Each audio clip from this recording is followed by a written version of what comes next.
Good morning everyone, welcome back to my YouTube channel. आज मैं लेके आई हूँ केमिकल रिएक्शन एंड इक्वेशन की पार्ट 3 वीडियो। इससे पहले मैंने part 1 and part 2 already YouTube पर अपलोड कर दिया है। तो आज हम देखेंगे डिस्प्लेसमेंट रिएक्शन क्या होता है। A reaction in which a more reactive element replaced a less reactive element from its compound is called displacement reaction. ऐसा रिएक्शन जिसमें मोर रिएक्टिव एलिमेंट अपने से लेस रिएक्टिव एलिमेंट को रिप्लेस कर दे उसे हम डबल डिस्प्लेसमेंट रिएक्शन कहते हैं। फॉर एग्जांपल यहाँ पे देखिए, जिन प्लस कॉपर सल्फेट जब रिएक्शन होता है तो रिएक्शन के बाद यहाँ पर जिन सल्फेट हो जाता है प्लस कॉपर रिप्लेस हो जाता है। तो यहाँ पे क्या पता चला कि zinc is more reactive than copper. Zinc यहाँ पर कॉपर से ज़्यादा रिएक्टिव था, इसलिए जिन ने कॉपर को रिप्लेस करके रिएक्शन के बाद अलग कर दिया। Zinc is more reactive than copper, therefore zinc displace copper from copper sulphate solution. Displacement reaction के 2 टाइप्स होते हैं। पहला है मेटल डिस्प्लेसमेंट रिएक्शन एंड दूसरा non metal displacement reaction. Metal displacement reaction में आयरन कॉपर सल्फेट के साथ react करके कॉपर को डिस्प्लेस कर देता है और बनता है iron sulphate. And non metal displacement reaction में क्लोरीन मोर रिएक्टिव होता है ब्रोमीन से, सो ब्रोमीन को ये डिस्प्लेस कर देता है। तो अब हम देखेंगे activity 1.9। Take 3 iron nail and clean them by rubbing with the sand paper. पहले स्टेप में क्या करना है, 3 आयरन की नेल लेनी है, उसे सैंड पेपर से क्लीन करना है। क्लीन इसलिए किया जाता है क्योंकि आयरन के नेल में अगर कुछ जंग वगैरह लगी हुई हो तो वो साफ़ हो सके, ताकि आयरन के नेल का सीधा कॉन्टेक्ट सॉल्यूशन से हो सके। Take 2 test tube marked as A and B. In each test tube take about 10 ml copper sulphate solution. हमें 2 टेस्ट ट्यूब लेनी है। पहले टेस्ट ट्यूब में हम A मार्क कर देंगे, दूसरे टेस्ट ट्यूब में B मार्क कर देंगे। देन उन दोनों टेस्ट ट्यूब में हमें कॉपर सल्फेट सॉल्यूशन को डालना है। Tie 2 iron nail with the thread and immerse them carefully in the copper sulphate solution in test tube B। Test tube B पे हमें क्या करना है, 2 आयरन की कीले ट्रेड में बांध के हमें कॉपर सल्फेट सॉल्यूशन के साथ डिप कर देना है और एक को हम साइड में ही रख देंगे। Tie 2 iron nail with a thread and immerse them carefully in the copper sulphate solution in test tube B। जो टेस्ट ट्यूब पे हमने B मार्क किया था, उस टेस्ट ट्यूब में हम थ्रेड की मदद से 2 कीलो को कॉपर सल्फेट सॉल्यूशन में डिप कर देंगे और 1 कील को हम बाहर ही रखेंगे ताकि इन दोनों में कंपेयर कराया जा सके। After 20 minute take out the iron nail from the copper sulphate solution. Compare the intensity of the blue colour of the copper sulphate solution in the test tube A and test tube B। तो हमने क्या किया था, test tube B में हमने iron nail को dip करके 20 minute छोड़ दिया था, जहाँ की टेस्ट ट्यूब 1 में हमने कोई चेंजेस नहीं किए, टेस्ट ट्यूब जैसे का वैसा ही था। अब हम कंपेयर करेंगे कि टेस्ट ट्यूब B का कलर हल्का सा फीका लगने लगेगा, जबकि टेस्ट ट्यूब 1 का कलर बिल्कुल सेम रहेगा जैसे कि वो पहले था। और आयरन को जब हम कंपेयर करेंगे तो जो आयरन हमने साइड में निकाल के रखा था वो आयरन एज इट इज़ है, जबकि जो आयरन हमने डिप किया था सल्फेट सॉल्यूशन में, उसमें ब्राउन कलर की लेयर लगी हुई है। तो यहाँ पे ऐसा इसलिए हुआ क्योंकि ये कॉपर सल्फेट सॉल्यूशन से कॉपर डिस्प्लेस्ड हो चुका है और सिर्फ आयरन सल्फेट बचा रह गया, जबकि इस आयरन के नील में कॉपर की लेयर जो यहाँ से हटी थी वो लेयर इस पे आके चिपक गई है। इसलिए यहाँ पर इस नेल का कलर ब्राउनिश है और इसका कलर फीका हो चुका है। उसी चीज़ को यहाँ पर रिएक्शन में बताया गया है। Why does the iron nail become brownish in color and the blue color of copper sulfate solution fade? The following chemical reaction take place in this activity. क्या हुआ, हमने रिएक्शन में एक आयरन लिया था, कॉपर सल्फेट सॉल्यूशन में dip किया था, बट आफ्टर रिएक्शन क्या हुआ, आयरन सल्फेट बना। ये जो सॉल्यूशन आफ्टर रिएक्शन है ना, ये फीका सॉल्यूशन आयरन सल्फेट बन चुका है क्योंकि कॉपर इससे रिमूव हो गया, और जो कॉपर इससे रिमूव हुआ वो कॉपर इसमें आके लग गया है और फिर कॉपर साइड हो गया। In this reaction iron has displaced or remove another element copper from copper sulphate solution. This reaction is known as double displacement reaction. इसमें क्या हुआ, आयरन ने किसको डिस्प्लेस किया, अपने से कम रिएक्टिव वाले एलिमेंट यानी कि कॉपर को, और कॉपर सल्फेट सॉल्यूशन से, और फिर रिएक्शन के बाद क्या बना, आयरन सल्फेट सॉल्यूशन बना। In this reaction iron has displaced or remove another element copper from copper sulphate solution. तो इस रिएक्शन में बेसिकली क्या हुआ, आयरन ने डिस्प्लेस्ड कर दिया, रिमूव कर दिया, किसे, अपने से कम रिएक्टिव वाले एलिमेंट को यानी कि कॉपर को, कॉपर सल्फेट सॉल्यूशन से। So this reaction is known as displacement reaction. Example के लिए यहाँ पर हमने एक्सपेरिमेंट में क्या लिया था, जिन लिया था एंड कॉपर सल्फेट सॉल्यूशन लिया था, बट आफ्टर रिएक्शन कॉपर हट जाता है और जिन सल्फेट बनता है और कॉपर साइड हो जाता है। सेकेंड एग्जाम्पल है लीड और CuCl2 यानी कि copper chloride, but after reaction यहाँ पे क्या बनता है, लीड क्लोराइड और कॉपर फिर डिस्प्लेस्ड हो जाता है। यानी कि zinc and lead are more reactive element than copper. Zinc और लीड ये दोनों ही कॉपर से ज़्यादा रिएक्टिव थे, इसलिए कॉपर को इन्होंने डिस्प्लेस कर दिया। They displaced copper from its compound. Example के लिए सपोज एक गेम में 2 खिलाड़ी हैं, तो एक खिलाड़ी जो बहुत ज़्यादा बहादुर है वो अपने से कमज़ोर खिलाड़ी को हरा के बाहर कर देगा, डिस्प्लेस्ड कर देगा एंड उसके जगह पे वो आ जाएगा। तो यहाँ पे भी बिल्कुल वही हुआ है। जिन और लीड जो कि बहुत ज़्यादा बहादुर रिएक्टिव एलिमेंट है, मोर रिएक्टिव एलिमेंट है, वो अपने से लेस रिएक्टिव एलिमेंट यानी कि कॉपर को डिस्प्लेस कर दे रहे हैं और खुद उसके जगह पे आ जा रहे हैं। Now double displacement reaction. Take about 3 ml of sodium sulphate solution on the test tube. पहले स्टेप में हमें क्या लिखना है, सोडियम सल्फेट लेना है। देन अनदर टेस्ट ट्यूब में हमें सेम क्या लेना है, क्लोराइड सॉल्यूशन लेना है, barium chloride. Mix the 2 solution and what will be observe. फिर हमें इन दोनों सॉल्यूशन को मिक्स करना है, फिर बाद में हम क्या ऑब्जर्व करेंगे। We will observe that a white substance which is insoluble in water is formed. This insoluble substance formed is known as precipitate. Any reactions that produce a precipitate can be called as precipitation reaction. तो यहाँ पे हमने क्या किया, पहले तो हमने sodium sulphate लिया, फिर उसको बेरियम क्लोराइड के साथ मिक्स कराया। मिक्स कराने के बाद हमने ऑब्जर्व किया कि एक वाइट सब्सटेंस निकल के आता है जो कि प्रेसिपिटेट है, इनसॉल्यूबल है, पानी में नहीं घुलता है। अब देखिए इस रिएक्शन से डबल डिस्प्लेसमेंट रिएक्शंस की डेफिनेशन का पता चलता है। यहाँ पर सोडियम सल्फेट बेरियम क्लोराइड के साथ रिएक्ट हो रहा है और रिएक्ट करने के बाद क्या बना रहा है, barium sulphate and sodium chloride.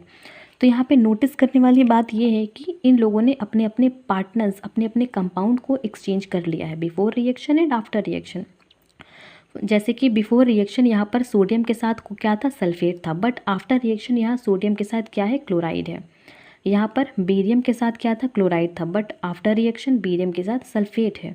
मतलब कि इन दोनों ने अपने अपने पार्टनर्स को चेंज कर लिया है। बेरियम सल्फेट बन गया और सोडियम क्लोराइड बन गया। फॉर एग्जाम्पल सपोज मेरे पास रेड पेन है और मेरी फ्रेंड के पास ब्लू पेन है, तो हम दोनों ने एक दूसरे का पेन एक दूसरे से एक्सचेंज कर लिया। ठीक उसी तरह यहाँ पर सोडियम और बेरियम अपने अपने आयंस को एक्सचेंज कर ले रहे हैं। इसे हम डबल डिस्प्लेसमेंट रिएक्शन भी कहते हैं। मतलब कि वो 2 कंपाउंड जो अपने आयंस को यानी कि अपने पार्टनर्स को एक दूसरे से एक्सचेंज करके एक नया कंपाउंड बनाते हैं, उसे हम डबल डिस्प्लेसमेंट रिएक्शन कहते हैं।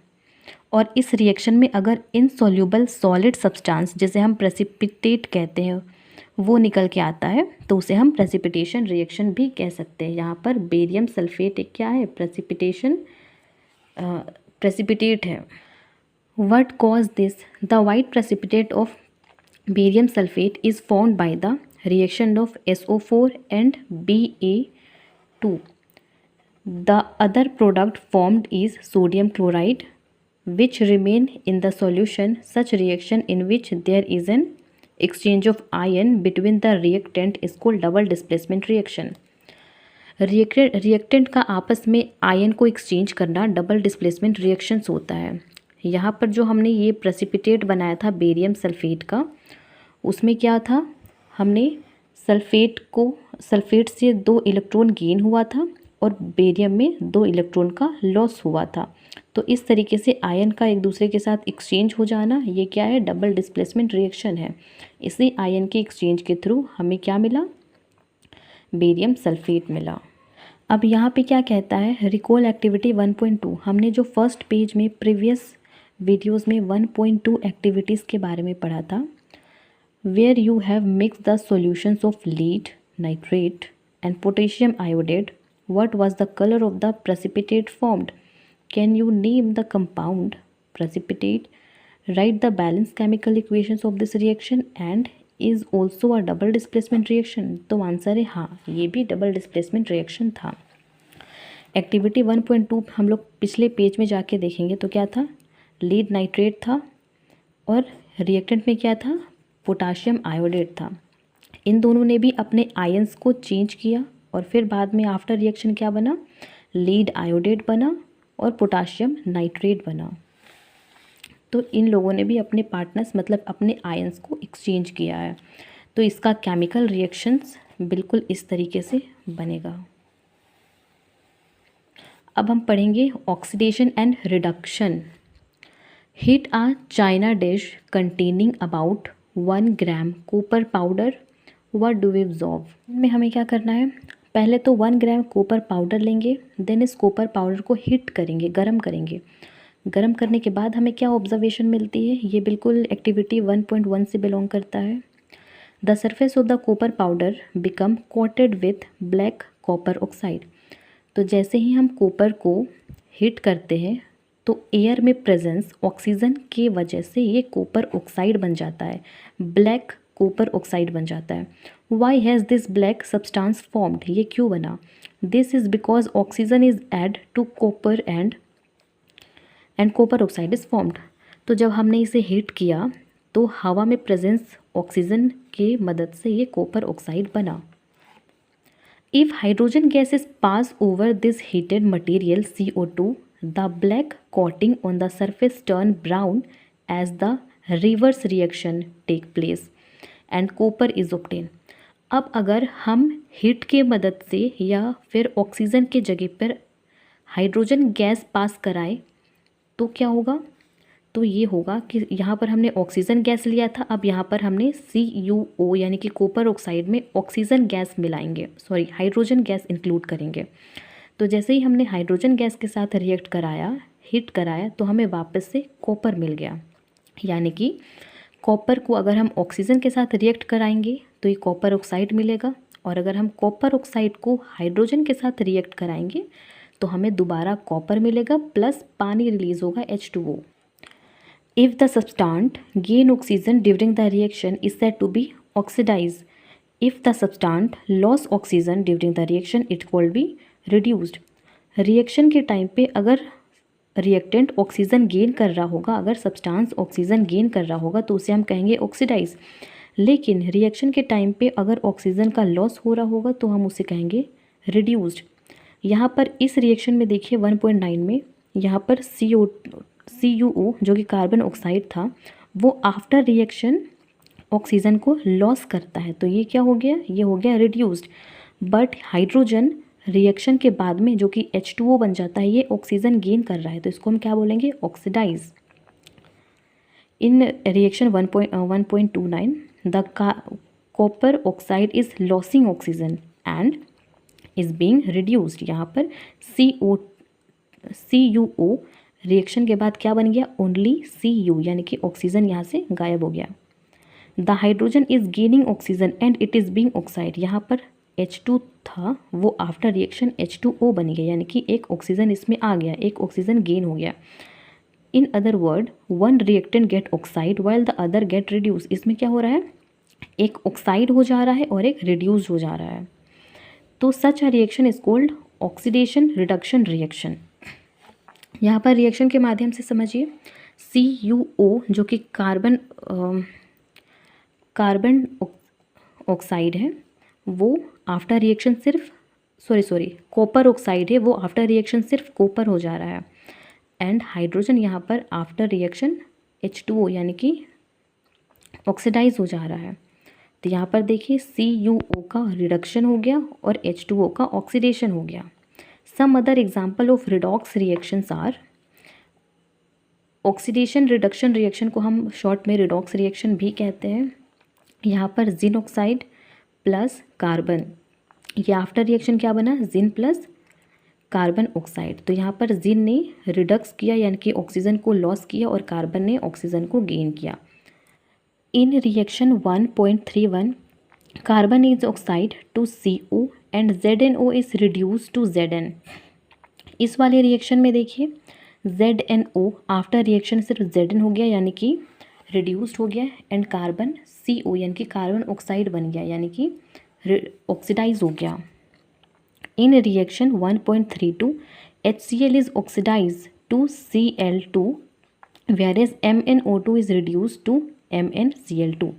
यहाँ पर देखिए बिफोर रिएक्शन MnO यहाँ पर ऑक्सीजन है, बट आफ्टर रिएक्शन यहाँ पर ऑक्सीजन नहीं है, तो ये क्या हो गया, रिड्यूस्ड हो गया। एंड HCl जिसमें ऑक्सीजन नहीं है बट आफ्टर रिएक्शन यहाँ पर H2O, तो यहाँ पर ऑक्सीडाइज हो गया है। We can see that if a substance gain oxygen or loss hydrogen during the reaction, it is said to be oxidized. If the substance loss oxygen or gain hydrogen during the reaction is called be reduced.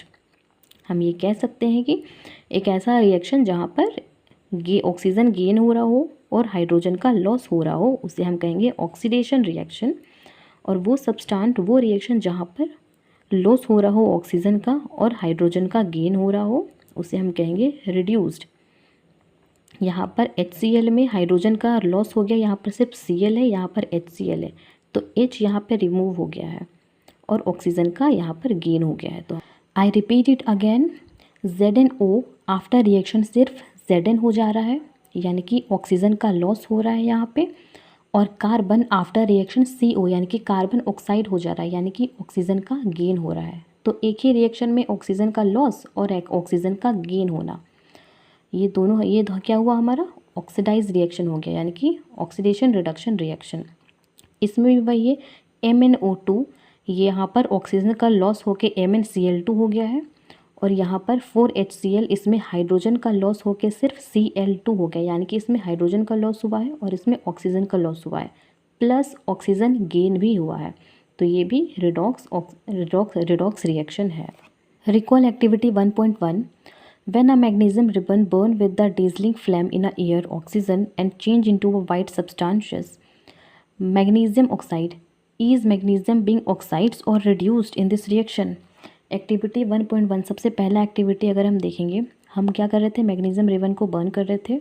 Burn करने के बाद हवा के presence में जो oxygen होता है उसके कांटेक्ट में आने से वो मैग्नीशियम ऑक्साइड हो जा रहा है। तो ये बेसिकली ऑक्सीडेशन रिएक्शन, ऑक्साइड हो रहा है मतलब कि ऑक्सीजन का गेन हो रहा है। रिएक्शन से पहले सिर्फ मैग्नीशियम है बट आफ्टर रिएक्शन यहाँ पर ऑक्सीजन भी ऐड हो जा रहा है, तो मतलब ये ऑक्साइड हो रहा है, रिड्यूस नहीं, ये ऑक्साइड हो रहा है। Have you observe the effect of oxidation reaction in everyday life?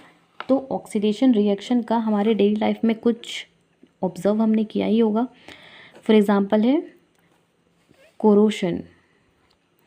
You must have observed that iron articles are shiny when new but get coated with a reddish brown powder when left for some time. This process is commonly known as rusting of iron. Some other metal also get tarnished in this manner. Have you noticed the color of the coating form the copper and silver?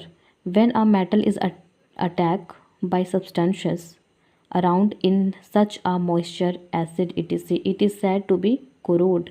तो हमने अपने daily life में ये observe किया है कि iron से बने हुए कोई भी सब्सटेंस हम खरीदते हैं तो न्यू के टाइम पे वो काफ़ी शाइनी होता है, बट टाइम टू टाइम उसमें जंग लगने लग जाती है, वो कलर ब्राउन में कन्वर्ट हो जाता है, रेडिश ब्राउन में कन्वर्ट हो जाता है कुछ टाइम बाद।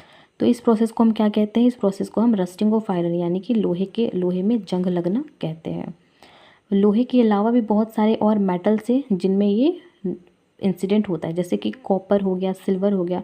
कुछ टाइम बाद कॉपर में हरे रंग की कोटिंग आ जाती है, सिल्वर में ब्लैक रंग की कोटिंग आ जाती है। तो नमी और हवा के कांटेक्ट में आ जाने से ऐसा होता है। When a metal is attacked by a substance around it such as moisture, acid, etc., it is said to be corroid, and this process is called corrosion. The black coating on silver and the green coating in the copper is example of corrosion. और इस corrosion से क्या क्या चीज़ damage होती है? Car body, bridge, iron railing, ship and to all object made of metal. जितने भी metal की बनी हुई सब्सटेंसेस से वो डैमेज होती है। Specially those of iron, specially लोहे में ज़्यादा लगता है जंग। Corrosions of iron is a serious problem. Every year, an enormous amount of money is spent to replace damaged iron. Iron पर जंग लगना एक बहुत ही सीरियस प्रॉब्लम है, क्योंकि हमारी 90% जो चीज़ें होती है वो आयरन की ही बनी हुई होती है। सबसे ज़्यादा मेटल अगर हम कुछ यूज़ करते हैं तो आयरन ही है, और ईयर टू ईयर हमें उस आयरन की बनी हुई चीज़ों को रिप्लेस करना होता है, जो काफ़ी कॉस्टली है। You will learn most about corrosions in chapter 3। Chapter 3 में हम इसे ज़्यादा एक्सप्लेन करेंगे। Rancidity, have you ever taste और smell the fat oil containing food और materials left for a long time. तो हमने अपने लाइफ में कभी ना कभी ख़राब हो चुकी फूड को स्मेल किया होगा, स्पेशली वो फूड जो फैट एंड ऑयल की बनी हुई होती है।